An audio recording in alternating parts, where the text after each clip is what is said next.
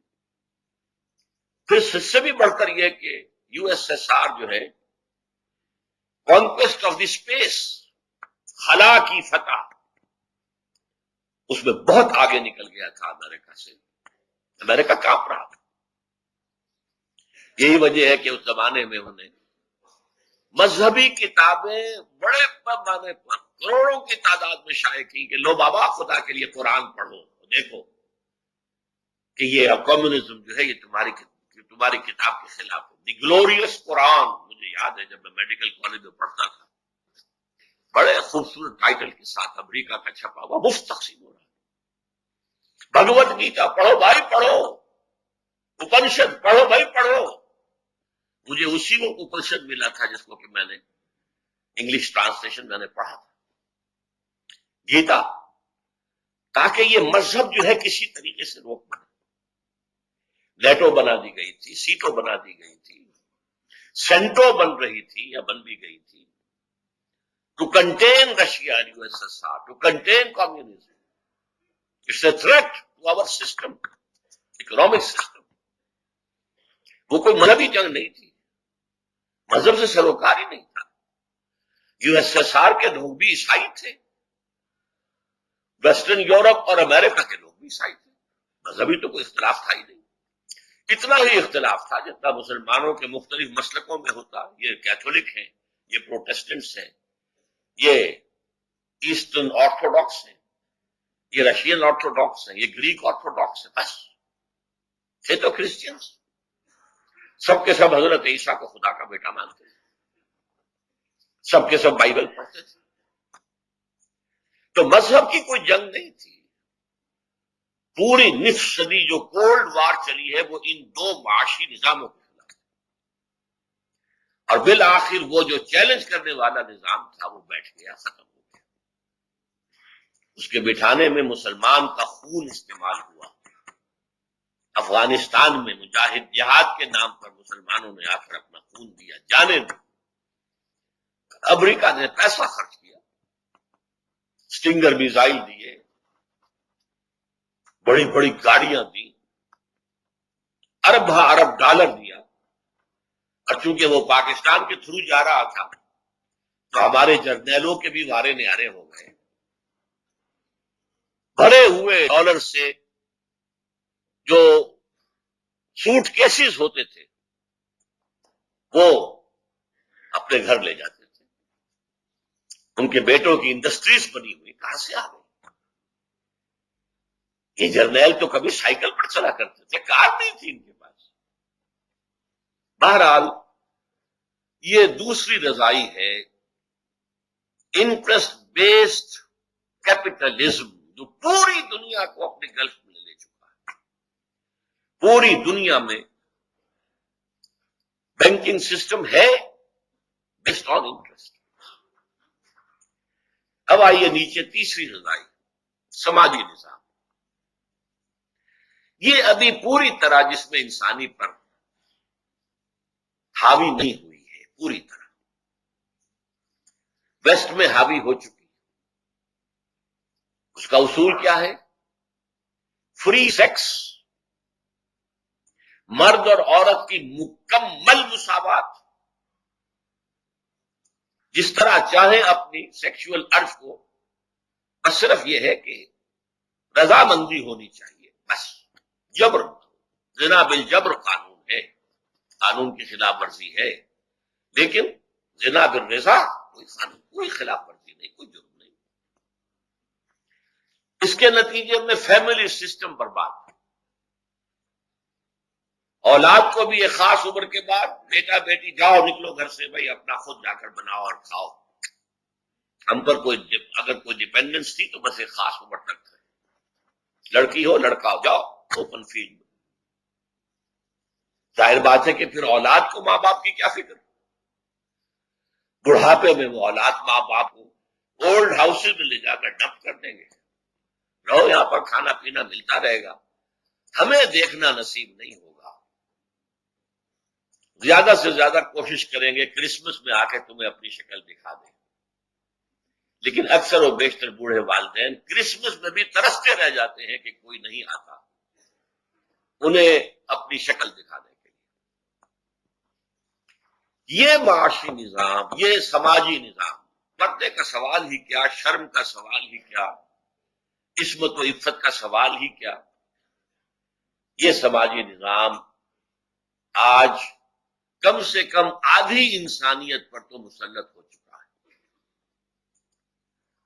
ابھی البتہ کچھ افریقہ اور زیادہ تر ایشیا میں یہ نظام کسی درجے میں برقرار ہے، اگرچہ ہر ملک کی ایلیٹ جو ہے اس نظام کو اختیار کر چکی ہے، اوپر کا طبقہ بے پردگی، فحاشی، عریانی، فری سیکس یہ اختیار کر چکے ہیں۔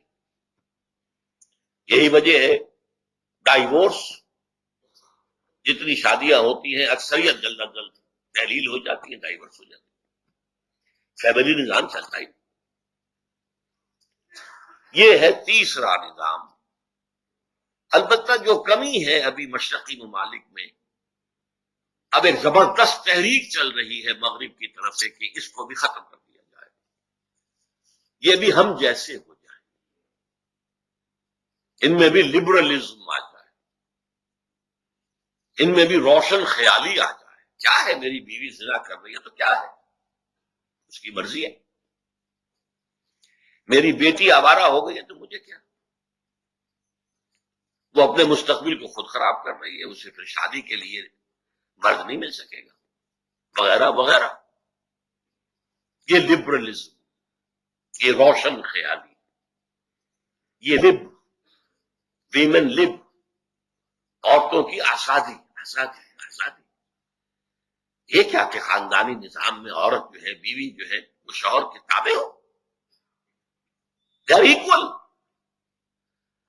اب جب ایکول ہے تو میں بھی رانی تو بھی رانی، کون بھرے گا پانی، برابر ہے، تو پھر ظاہر بات ہے کہ یہ شادی کا بندھن، یہ خاندان کی بندشیں، یہ اس کے اخلاقی جواز کا معاملہ ہے، بے معنی ہے، کوئی تک نہیں۔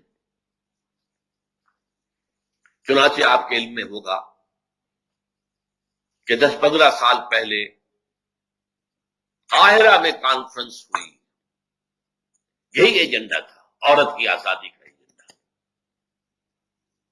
پھر اس کے 5 برس بعد بیجنگ میں کانفرنس ہوئی۔